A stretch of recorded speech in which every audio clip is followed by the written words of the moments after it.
Greetings, summer 2024 students. Today we're going to be doing an introduction for MBA504/MASL504/MHRM544. This is the class that used to be called Managerial Communications and is now leading, communicating, and building high-performance teams. This class is all about how to be an effective communicator in business, how to make sure the message that you are sending is the message that's received, that you know how to identify audiences and to gear content to the audiences you're trying to reach with the message you're trying to reach them with. If that's why you're here, that's what we're going to talk about today. So, who am I? I am your instructor for the next 7 weeks. Kent Tonkin, Associate Prof here at the Shield School of Business in HR and Management Information Systems, if you don't know what MIS is.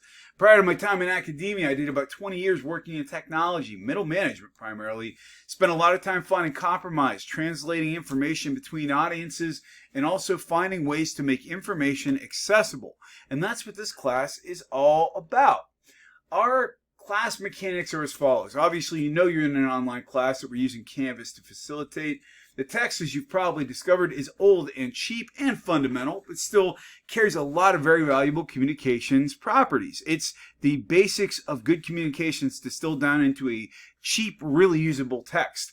The syllabus is going to guide us through our experiences. However, if there are things that we're exploring, for example, you find a particular topic you really enjoy, I'm going to encourage you to let me know because we can dive a little deeper and we can even change our exploration. In addition, every week you're going to be doing applied writing assignments for this class, and what I want you to also realize is that when you're doing these assignments, I want you to feel free to gear them towards your employer. For example, if there's an assignment we're doing for a presentation and you can use that for a work presentation, why not? So it is an applied class, and I want you to get the most out of it you possibly can. So every week is going to be very consistent. We're on for 7 weeks. Start of the week's Monday, end is Sunday. The assignments are going to be due at 11:59 p.m. on Sundays.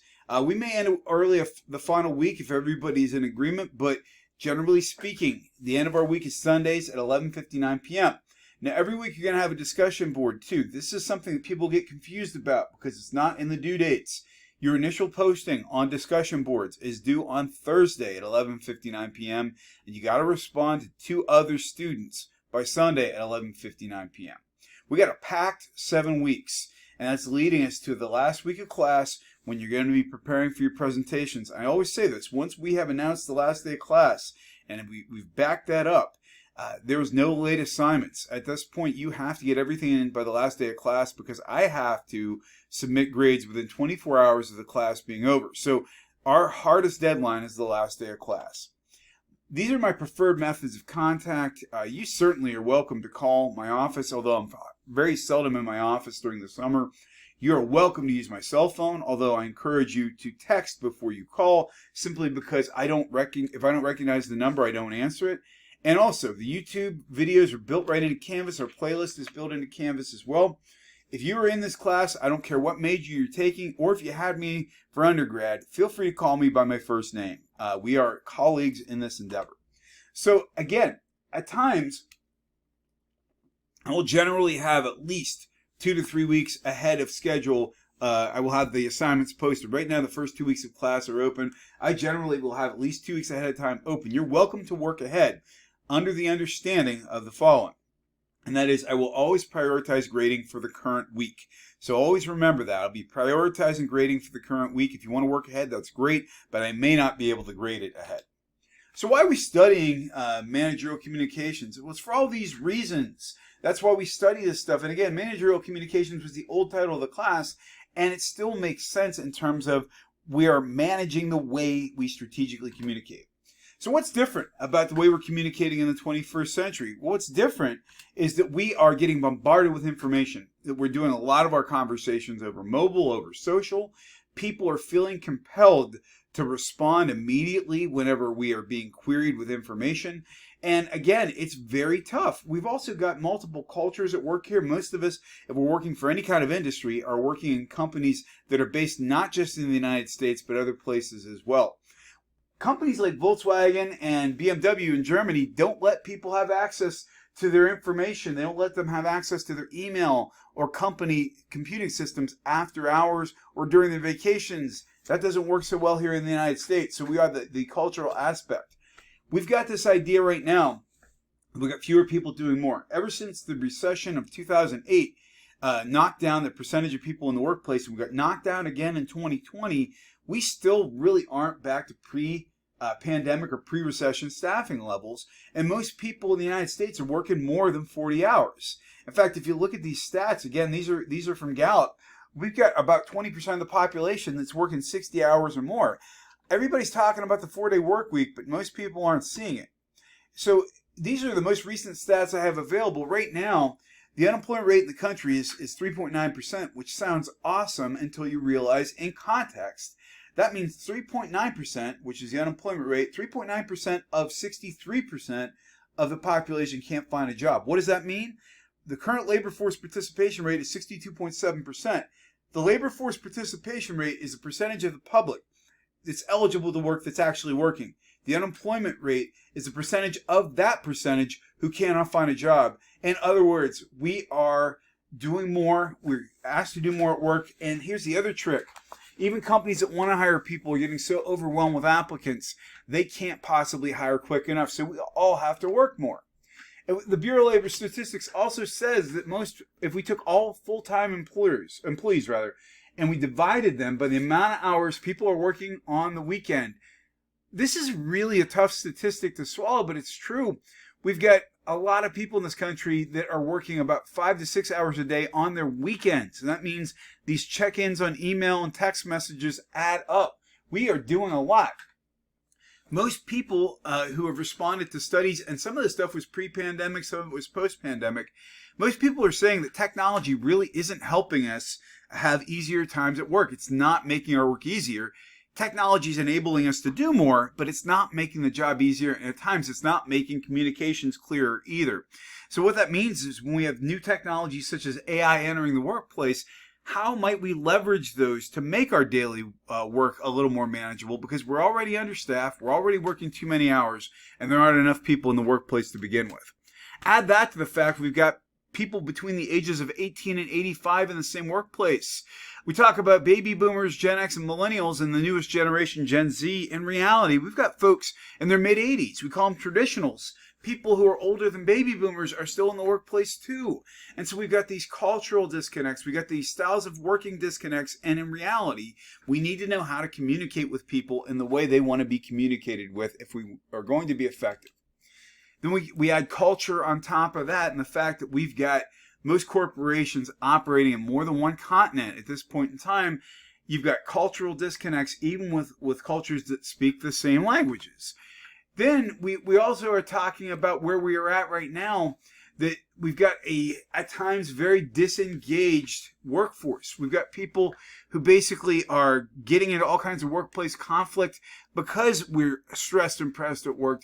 The Great Resignation of 2021, as it was called, that went into 2022, totally shook up the workplace and gave us new terms to think about, like quiet quitting and how do we engage people at work.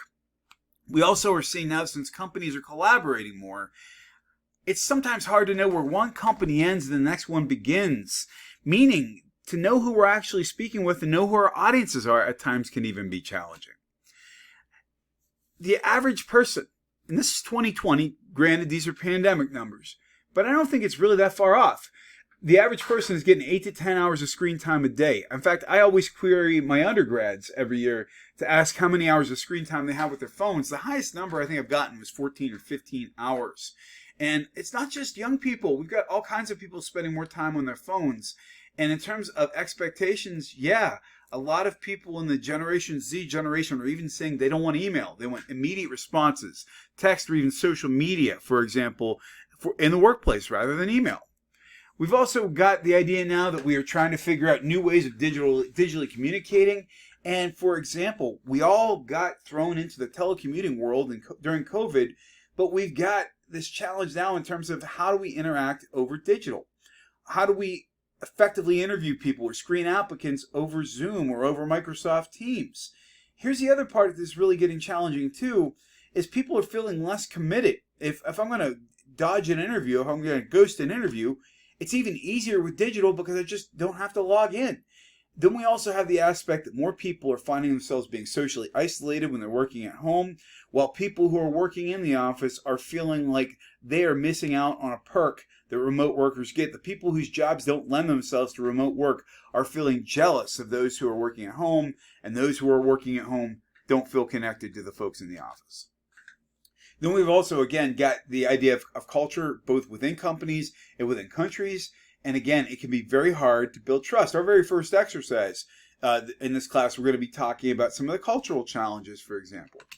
We also, again, we have the idea that companies are collaborating more, that we don't always know. We don't always know who works for whom. We've got also this changing standard of political correctness now. In reality, most studies are indicating about 52% of the executive workforce in the United States is female. And that means our ways of communicating are changing, and with changing demographics all over.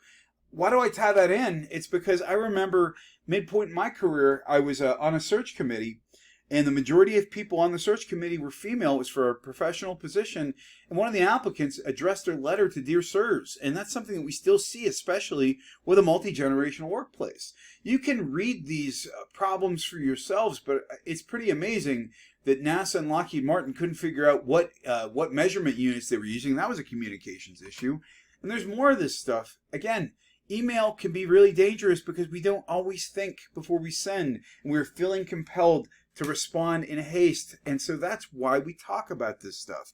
If you remember one thing, this is my first communications tip for you for this class.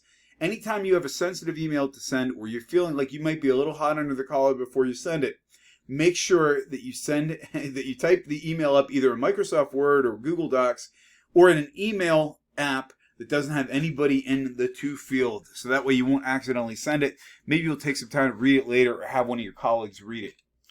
I think in all of this that middle managers are what I refer to as secret weapons. Why do I say that? I say it because they are people who can translate. They are people who know how to process information, both going up and going down, and how to speak to different audiences. And that is the root of what we're going to be talking about. So why do we study this stuff? We study it so we make good decisions, and that we're hitting the audiences we want to hit with the message we want to send them in the way in which they can be reached. If you remember one other thing beside the email comment, Peter Drucker made the comment, and we'll talk about this many times in this class, the communication happens in the eyes, ears, mind, and heart of the recipient, not the sender. So gear your communications so that the person you are speaking with or sending an email to or doing a presentation for has the best chance at receiving the message you want to send. So what I would like you to do to get ready, go ahead and get the book, start reading chapters 1 and 2 and going through the materials. And we're hitting chapters 1 and 2 and the week 1 discussion board. So I'm looking forward to reading your work and interacting with all of you. Follow the deadlines on Canvas and you will be fine. Have a great rest of your day, and I look forward to interacting with all of you.